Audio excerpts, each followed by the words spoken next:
So admittedly, this has taken me a lot longer than it should have. But one person doing a 37-inch engineered hardwood on the second floor when your saw is downstairs turns out to be quite painstakingly slow.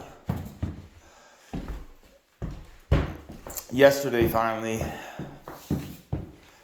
I was able to bring my little saw down and bring it upstairs. So, sped up the process a little bit.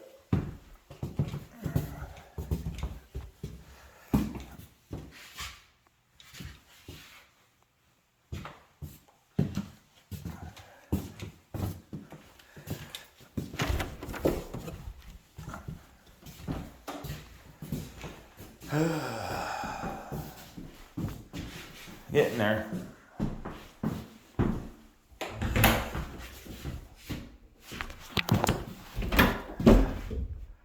Like an old wise man told me how to eat an elephant. One bite at a time.